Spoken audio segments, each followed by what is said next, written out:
Muy buenos días, Andrés, muchas gracias por tu invitación. El tema que trataré será ecocardiografía de esfuerzo más allá de la isquemia miocárdica. La sola presencia de un estudio negativo para isquemia miocárdica no excluye al paciente de padecer eventos cardiovasculares a mediano y largo plazo, por lo que realizar un análisis integral del paciente nos permite cambiar el pronóstico del mismo. Me enfocaré en el valor pronóstico a largo plazo de los hallazgos clínicos y ecocardiográficos. No hablaré sobre strain debido a que la mayor cantidad de pláticas sobre ecocardiografía actualmente abordan esta técnica y datos a largo plazo aún son limitados. El valor pronóstico del strain a corto plazo está muy bien definido en determinadas situaciones. Durante la realización del ecocardiograma de estrés debemos de determinar el valor pronóstico a corto, mediano y largo plazo con la finalidad de crear intervenciones que puedan salvar la vida o disminuir las complicaciones de una manera inmediata o desarrollar programas de prevención a largo plazo en aquellos pacientes que lo ameriten. Esta gráfica me pareció muy ilustrativa para ejemplificar algunos aspectos que podemos determinar a la hora de realizar un ecocardiograma de esfuerzo. La describiré a favor de las agujas del reloj, empezando en la posición de las 11 horas y terminaré a las 9 horas. Los aspectos psicosociales juegan un papel importante en el pronóstico de los pacientes con patología cardiovascular, aumentando el riesgo de mortalidad y de readmisiones por falla cardíaca y, por supuesto, una mala calidad de vida. Las características de los síntomas han sido por muchos años importantes predictores de eventos cardíacos. En los años 70 se adoptó el algoritmo de Diamond-Forrester para determinar la probabilidad de enfermedad coronaria. Por supuesto, la sumatoria de factores de riesgo que con el transcurrir del tiempo van provocando daño cardíaco, dentro de ellos el tabaco, hipertensión arterial y diabetes mellitus. La capacidad física del paciente tiene un valor pronóstico importante. El hecho de que un paciente no pueda ejercitarse y deba de realizar un estudio de imágenes farmacológico le confiere un mayor riesgo y menor sobrevida. Alteraciones del sistema autónomo, que en esta plática hablaremos un poco de recuperación cronotrópica, también tienen valor pronóstico. Por último, pero no menos importante, la presencia de calcio en el corazón. El score de calcio por tomografía está muy difundido por su valor pronóstico. Por ecocardiografía hay varios estudios que confirman su utilidad y no hay una uniformidad para su adquisición y puntaje. Por razones de tiempo, tocaré los aspectos más relevantes de cada uno de ellos y hablaré de algunos aspectos que debemos de tomar en cuenta durante la realización de un ecocardiograma de esfuerzo, aspectos que realizamos en nuestro laboratorio para estratificar a nuestros pacientes. La capacidad de ejercitarse o no tiene un valor pronóstico a largo plazo. Este es un estudio realizado con medicina nuclear, 5.762 pacientes, seguimiento a 15 años. Lo interesante de este estudio es que los pacientes que fueron sometidos a estudio de imágenes por esfuerzo tenían una mejor sobrevida que aquellos pacientes que no pudieron realizar ejercicio. Que la sobrevida de los pacientes que fueron sometidos a estudio farmacológico sin factores de riesgo era igual a los pacientes con dos factores de riesgo que sí podían ejercitarse. Por lo anterior, para pronóstico en todo paciente que pueda ejercitarse, es recomendable realizar un estudio de imágenes con esfuerzo físico. La capacidad física es un buen predictor de eventos cardiovasculares mayores y de mortalidad. En este estudio publicado en el año 2002, se determinó que el riesgo de mortalidad aumentaba inversamente con el número de METs alcanzados. A menor número de METs, mayor mortalidad. Que esto es verdad para los sujetos normales y sujetos con padecimientos cardiovasculares, que por cada aumento de un MET alcanzado durante el estudio, aumentaba su sobrevida en un 12%, por lo que se enfatiza que la capacidad física es un factor pronóstico importante. En este estudio tomaron en cuenta los siguientes factores de riesgo: hipertensión, enfermedad pulmonar obstructiva crónica, diabetes, tabaquismo, obesidad, hipercolesterolemia. Documentaron que los pacientes que alcanzaron menos de 5 METs tenían el doble de mortalidad que los pacientes que alcanzaban más de 8 METs, independientemente de la presencia o no de dichos factores de riesgo. En esta diapositiva podemos ver en la gráfica del lado izquierdo la sobrevida de los sujetos normales de acuerdo al número de METs alcanzados y en la gráfica del lado derecho la sobrevida de los pacientes con enfermedad cardiovascular. Vemos en la gráfica que ambos grupos tienen un comportamiento similar. La presencia de disnea es un factor pronóstico en personas sanas o pacientes con padecimientos cardiovasculares, como lo demostró brillantemente Berman y colaboradores en el año 2005.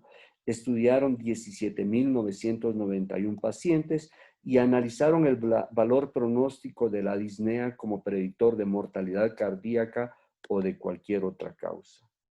En este estudio demostraron que la disnea tiene un valor predictor de mortalidad mayor que la presencia de angina de pecho, que su sola presencia agregaba un riesgo de 4 veces más que la angina. Los pacientes que presentaban disnea, ya sea que presentaran o no problemas cardiovasculares, tenían una mayor mortalidad de origen cardíaco o por cualquier otra causa. Durante la realización del ecocardiograma, también podemos encontrar calcio a nivel del aparato valvular mitral, aórtico o de la raíz aórtica. En este estudio se estudiaron 1.303 pacientes con seguimiento a 2.500 días. El objeto fue determinar el incremento del valor pronóstico del puntaje de calcio por ecocardiografía al ecocardiograma de esfuerzo. Por ello se midió cualitativamente el calcio a nivel de la válvula aórtica, válvula mitral y aorta ascendente. En esta gráfica, las imágenes del lado izquierdo corresponden a tomografía y las del lado derecho a ecocardiografía. La imagen superior ecocardiográfica es de un eje largo, la imagen central, 4 cámaras y la imagen inferior, nuevamente un eje largo modificado. Uno de los resultados de este estudio, se determinó que el número de eventos cardiovasculares mayores aumentaba a medida que aumenta el puntaje de calcio por ecocardiografía. En esta gráfica observamos que la ausencia del calcio, ausencia de alteraciones de la movilidad parietal post-esfuerzo, confiere un buen pronóstico a largo plazo. Acá lo vemos representado con la línea naranja, que la presencia de calcio y alteraciones de la movilidad parietal confieren un peor pronóstico a largo plazo, acá representado por la línea amarilla. La combinación de ambas tuvo mayor valor pronóstico que solo la presencia de alteraciones de la movilidad parietal, acá representada por la línea azul. La presencia de enfermedad carotidia también tiene un valor pronóstico para eventos cardiovasculares adversos. El objetivo de este estudio fue determinar el incremento del valor pronóstico del Doppler carotidio al ecocardiograma de esfuerzo. Se estudiaron 580 pacientes, ambos géneros distribuidos equitativamente, edad promedio 59 años. En esta gráfica observamos que la sobrevida de eventos adversos mayores y eventos cardíacos mayores es menor en los pacientes que tienen un Doppler carotidio sin lesiones y un ecocardiograma de esfuerzo sin alteraciones de la movilidad parietal, comparado con los pacientes que tienen un Doppler carotidio anormal y alteraciones de la movilidad parietal post-esfuerzo. Ellos tienen un peor pronóstico. Otra contribución del estudio es que su seguimiento fue a 7 años. Obokata demostró que agregar la relación EE al estudio de ecocardiograma de estrés aumentaba la sensibilidad para la detección de pacientes con insuficiencia cardíaca y FE preservada, que su valor predictivo negativo es muy alta, que valores normales de EE durante el esfuerzo prácticamente descartan el diagnóstico de falla cardíaco con FE preservada. La PCP elevada es un factor de mal pronóstico en reposo. Algunos pacientes en reposo tienen valores normales de PCP, sin embargo, presentan disnea a medianos esfuerzos como indicador de falla diastólica con FE preservada. En este estudio se demostró que la elevación de la PCP por arriba de 12 milímetros de mercurio en pacientes con falla cardíaca diastólica tenían mayor mortalidad a largo plazo comparado con los pacientes que tenían una PCP menor de 12, por lo que la presencia de falla diastólica durante el esfuerzo es un indicador de mayor mortalidad a largo plazo. Con el ecocardiograma tenemos la capacidad de escanear los pulmones antes e inmediatamente después del esfuerzo en busca de líneas B pulmonares. Su presencia sugiere congestión pulmonar y falla ventricular. Los autores de este estudio postularon que los pacientes que presentaban líneas B pulmonares post-esfuerzo presentaban mayor sintomatología y tenían peor pronóstico. Este es el protocolo utilizado y lo que llama la atención fue que utilizaron solamente 4 zonas pulmonares, la zona ubicada en la línea axilar anterior izquierda y derecha y la zona ubicada en la línea axilar media izquierda y derecha, en lugar de utilizar 16 o más zonas. Con ello el ahorro de tiempo fue mayor. Los autores determinaron que los pacientes con mayor número de líneas B pulmonares tenían un peor pronóstico. En este estudio estratificaron a los pacientes de acuerdo al número de líneas. B, trivial 0 a 1, leve 2 a 4, moderado de 5 a 9 y severo mayor de 10. En este estudio se incluyeron 105 pacientes. Se incluyeron pacientes en clase funcional 1, 2 y 3 con fracción de eyección menor de 40%. Al momento del estudio los pacientes estaban estables. Como valor pronóstico en este estudio se tomó el índice cardíaco y líneas B pulmonares. Con ello se hizo una combinación de 4 grupos, como lo muestra el cuadro del lado izquierdo. Los pacientes que presentaron un índice cardíaco menor de 4 litros por minuto por metro cuadrado y más de 15 líneas B pulmonares tenían un peor pronóstico de eventos adversos comparado a los que no tenían estas características.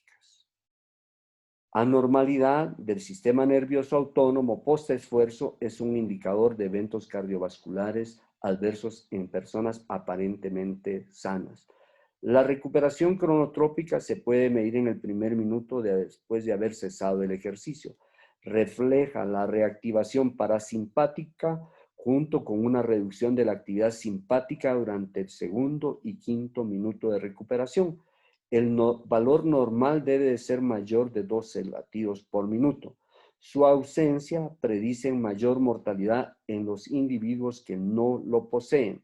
Existen algunas patologías donde podemos medir variaciones de frecuencia cardíaca en diferentes minutos de la recuperación con valor pronóstico diferente, como es el caso de los pacientes con miocardiopatía hipertrófica. La respuesta cronotrópica inapropiada, que se define como la incapacidad de alcanzar el 85% de la frecuencia cardíaca máxima, tiene valor pronóstico de eventos cardiovasculares adversos en aquellos pacientes que no logran alcanzar el 85%. En este estudio se demostró que el doble producto también posee valor pronóstico de eventos adversos, que los pacientes que no logran alcanzar un doble producto mayor de 25,000 tienen un peor pronóstico de eventos cardiovasculares adversos que aquellos pacientes que sí logran alcanzarlo, que incluso su valor pronóstico es mayor que la de respuesta cronotrópica inapropiada. Conclusiones. El paciente debe de evaluarse de una manera integral, incluyendo sus factores de riesgo, hallazgos ecocardiográficos en reposo y esfuerzo. Durante el estudio podemos evaluar otras áreas anatómicas que nos pueden proveer de mayor valor pronóstico.